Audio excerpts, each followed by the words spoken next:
Sheridan was driving slowly past the shopping center when he saw the little boy at the main entrance, under the Kaczynski's sign. He was a small boy, probably no older than 5 and definitely no younger than 3.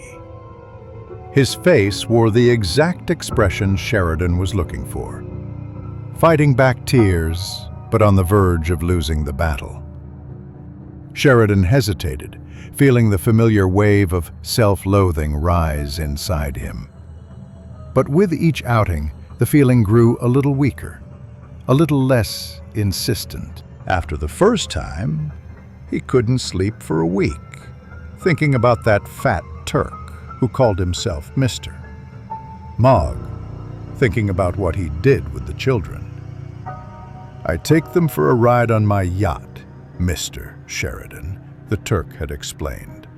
But with his thick accent, it came out sounding like, "I touched them on my yacht, Mr. Sheridan." And he'd smiled. "Keep your nose out of where it doesn't belong," that smile said, loud and clear, without any accent at all. Sheridan didn't ask again, but that didn't mean he stopped thinking. He tossed and turned, wishing he could take it all back, do it differently, fight the temptation. The second time was almost as bad. The third was easier. By the fourth, he'd stopped wasting his time with stupid questions about what a yacht touch was. He pulled the van into one of the parking spots in front of the mall, a spot that was almost always empty because it was reserved for handicapped drivers. Sheridan had thoughtfully attached a handicap license plate to the back of the van.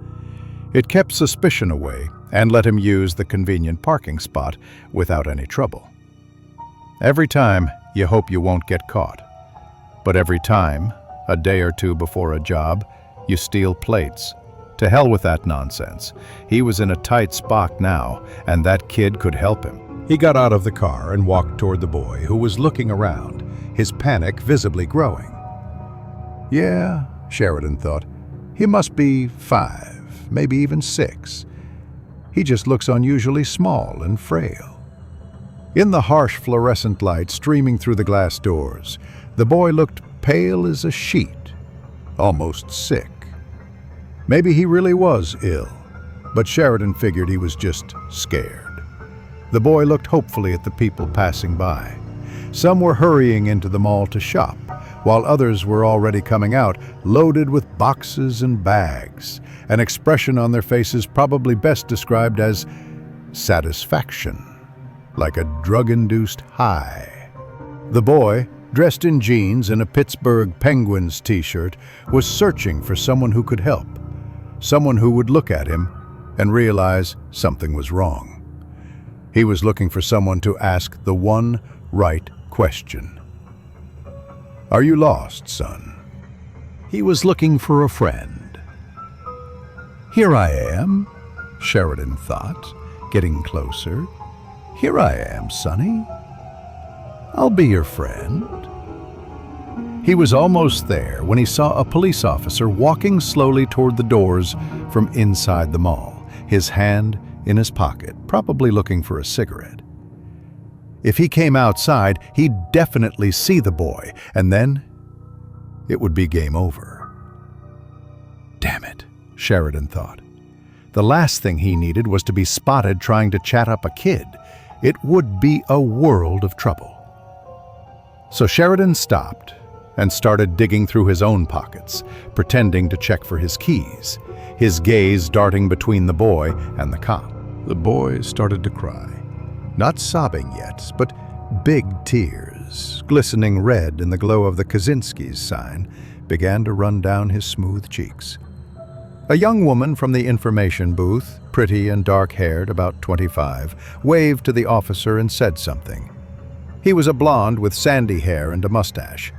As he walked over to the booth and leaned his elbows on it, Sheridan thought they looked like a cigarette ad from the back cover of a magazine.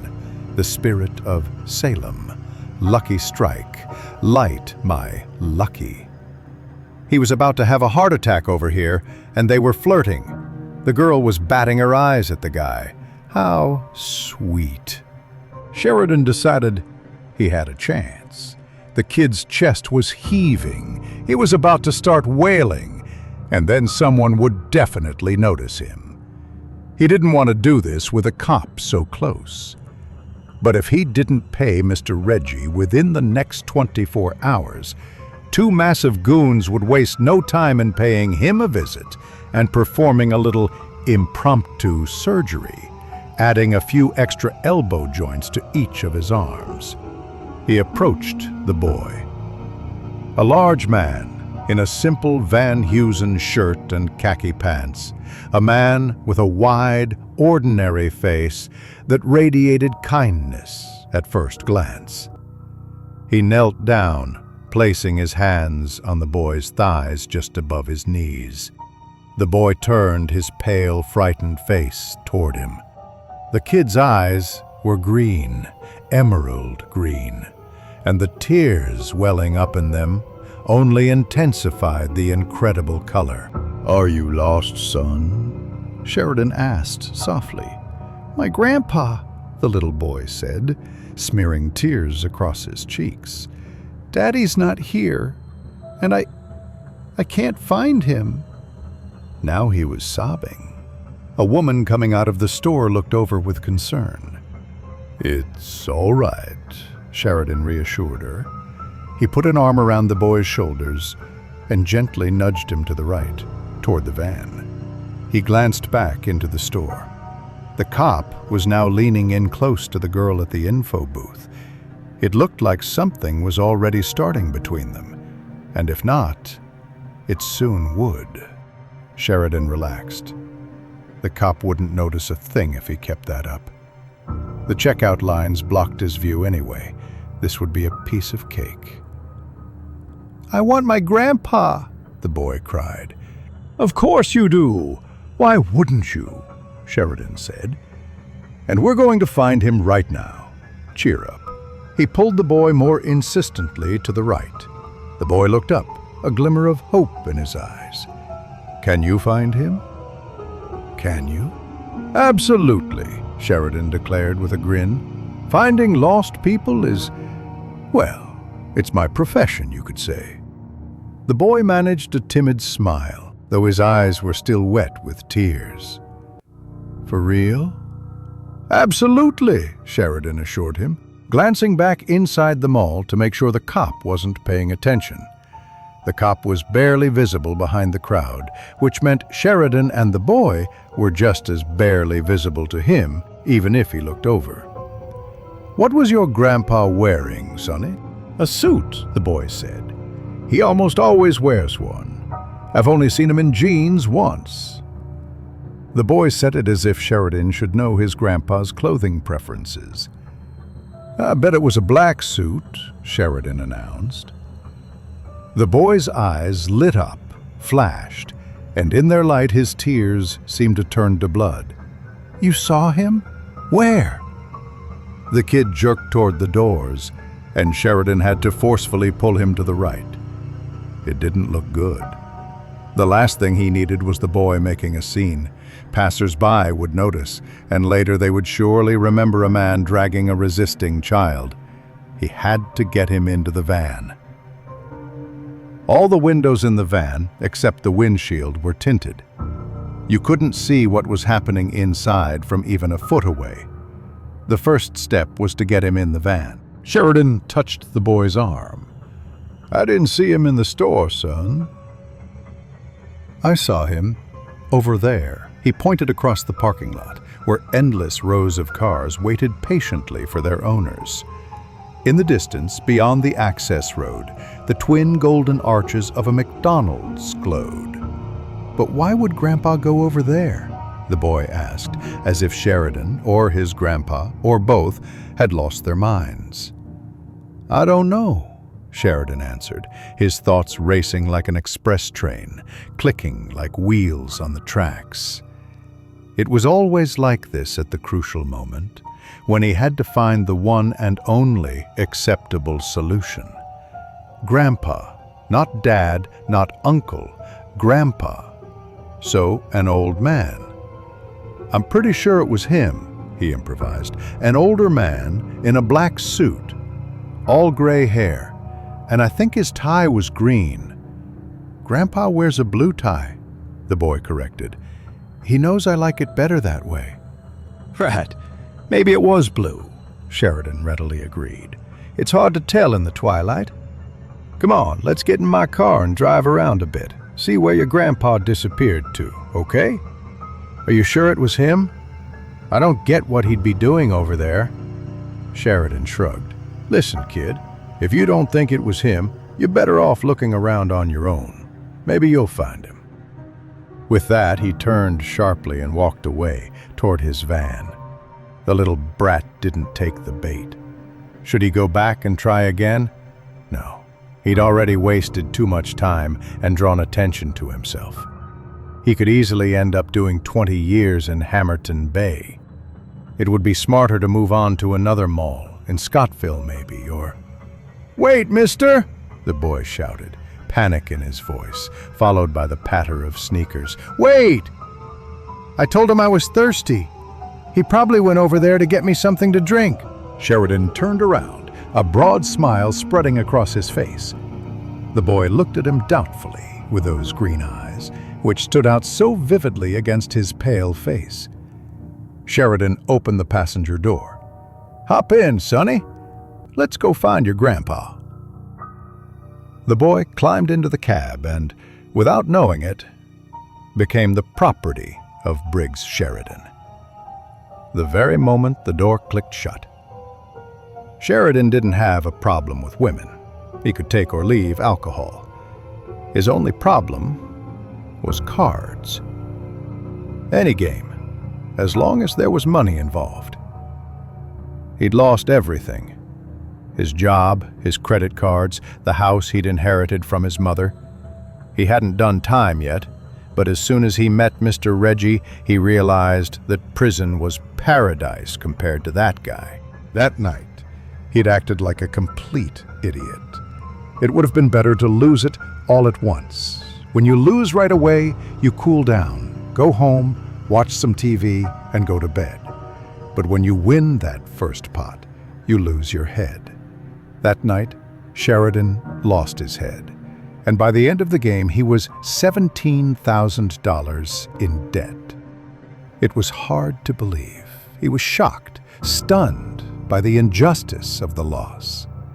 On the way home, he tried not to think about the fact that he owed Mr. Reggie not 700, not 7,000, but 17,000 big ones. Whenever his thoughts drifted there, he'd turn up the radio in the car. But the next evening was no laughing matter. Two gorillas, the kind of guys who wouldn't hesitate to add a few extra elbow joints to your arms if you didn't pay, dragged him to Mr. Reggie's office. "I'll pay," Sheridan babbled. "I'll pay. Listen, it's not a problem." A couple of days, a week at most, 2 weeks at the absolute latest. "You're boring me, Sheridan," Mr. Reggie said. "And shut up. You think I don't know what you'll do if I give you a week? You'll go beg a friend for $100 or $2 if you can even find a friend to beg from. And if that doesn't work, you'll knock over a liquor store if you've got the guts. Which I doubt. But anything's possible." Mr. Reggie leaned forward, propping his chin on his hands. He smelled of lapidus cologne. "And even if you find $200, I'll give them to you. I'll give them to you," Sheridan whispered. He was about to wet his pants. I'll give them to you, I swear." "No, you won't," Mr. Reggie countered. "You'll try to bet it. And I'll get stuck with a pile of bullshit excuses. That's what you're thinking right now, my friend. That's what you're thinking." Sheridan started to sob. "These boys could put you in the hospital for a long time," Mr. Reggie mused dreamily. "You'd have an IV in each arm, and tubes sticking out of your nose, too." Sheridan cried harder. "But I'm a kind man." "I'll give you a chance," Mr. Reggie said, pushing a folded piece of paper across the desk to Sheridan. "You need to get in touch with this man. He calls himself Mr.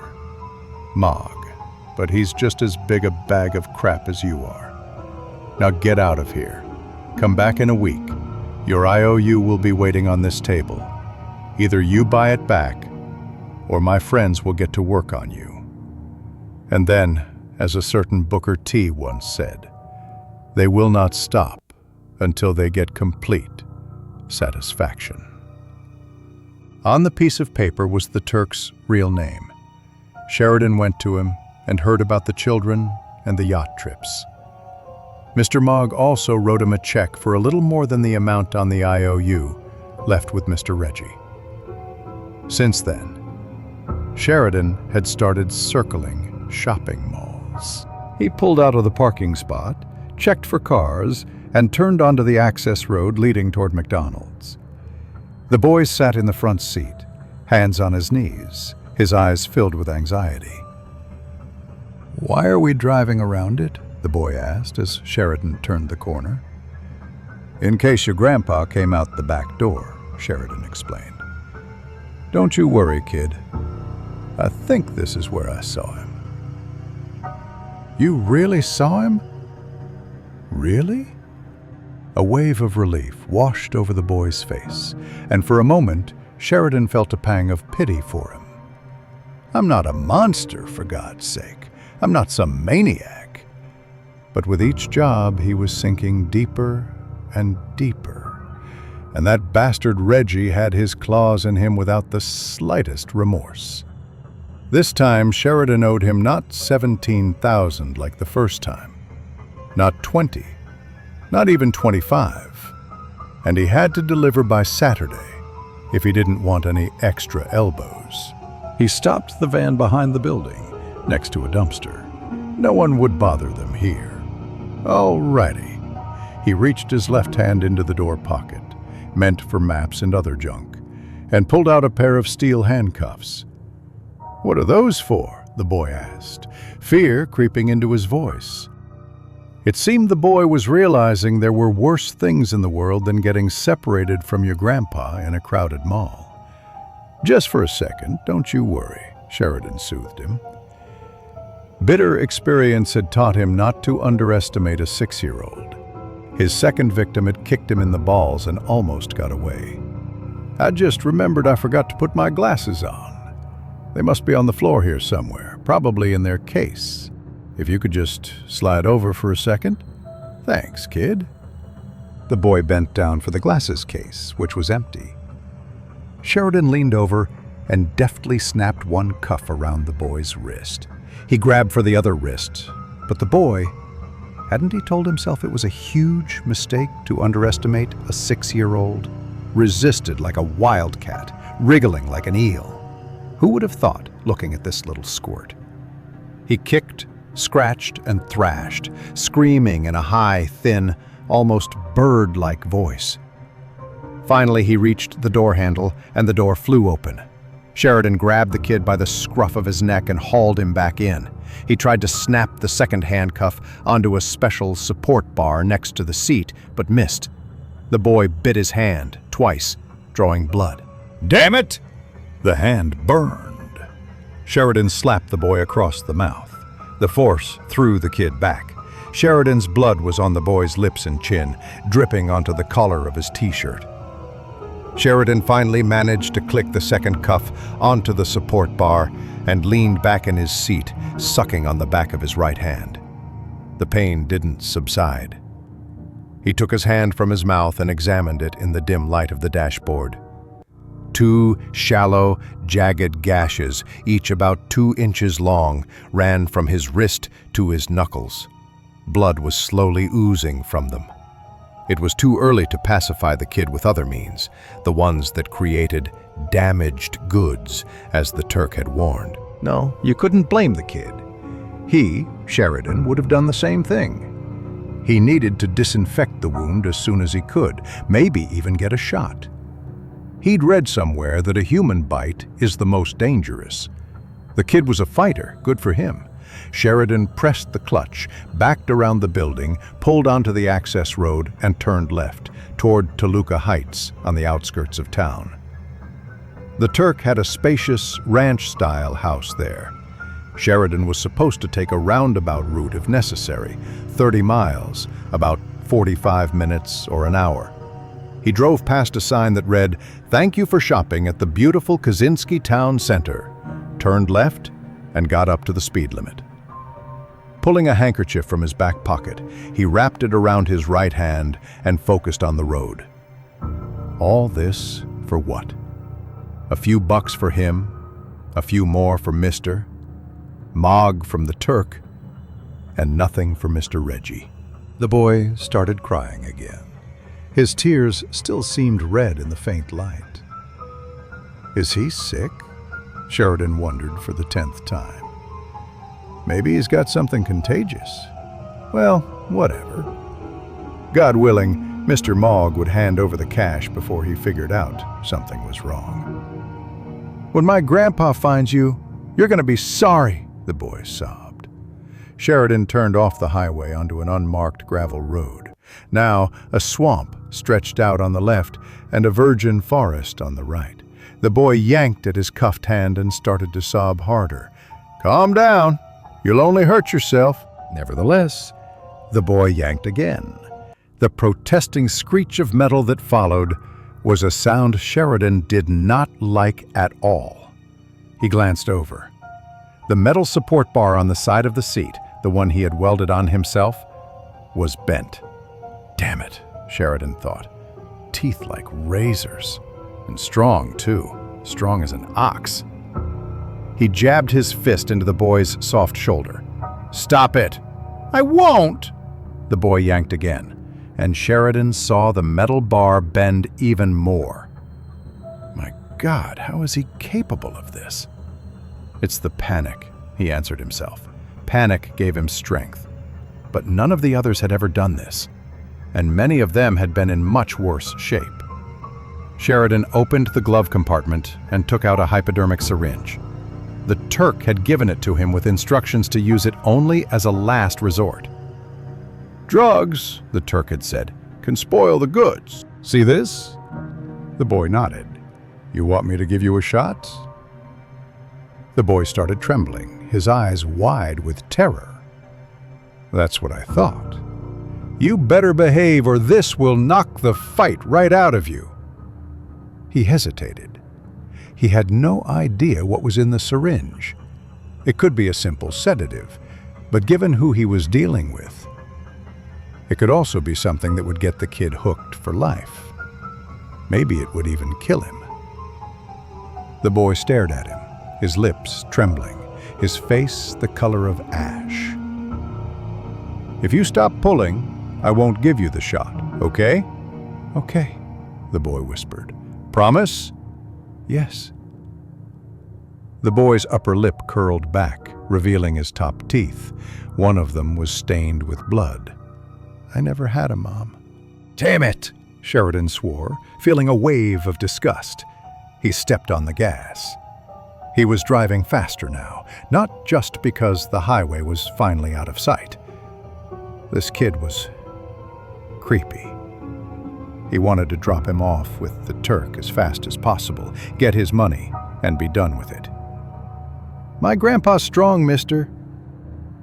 "Is that so?" Sheridan asked, thinking to himself, "Of course he's strong. Probably gets home without a cane and everything. What a tough guy." "He'll find me. He can find me by my smell." "That's very possible," Sheridan agreed silently. Even he could smell the odor coming from the boy. Fear, of course, had its own unique scent, and his previous excursions had accustomed him to it, but this was something unreal. A mixed smell of sweat, grime, and a soured car battery. Sheridan cracked his window. To the left, the endless swamp stretched on, slivers of moonlight shimmering on the stagnant water. "Grandpa can fly." "Uh-huh," Sheridan said. "I bet he's much better at it after a couple bottles of Night Train Express." "Grandpa, shut up, kid." "Okay." The kid shut up. After about 4 miles, the swamp turned into a wide, deserted lake. Here, Sheridan turned left onto a rutted, dirt road. In another 5 miles, if he kept heading west, there would be another right turn, and from there, Highway 41 and Toluca Heights were just a stone's throw away. Sheridan glanced at the lake, a smooth, silver-plated surface under the moon. And then the moonlight vanished. It was blocked from above. There was a flapping sound, like giant bed sheets flapping on a clothesline. "Grandpa!" the boy screamed. "Shut up! It's just a bird." And that's when he got scared. Really scared. He looked at the boy. The kid had his upper lip curled back again, baring his teeth. They were very white and very large. No, not large. Large wasn't the right word. Long. Especially the two on top, on either side. What were they called? Oh yeah, canines. His thoughts suddenly started racing again, clicking like train wheels on the tracks. I told him I was thirsty. I don't get what he'd be doing over there where they eat. He meant to say eat. He'll find me. He can find me by my smell. My grandpa can fly. I told him I was thirsty. He probably went over there to get me something to drink. Went over there to get me something to drink. Went over there. Something heavy and clumsy landed on the roof of the van.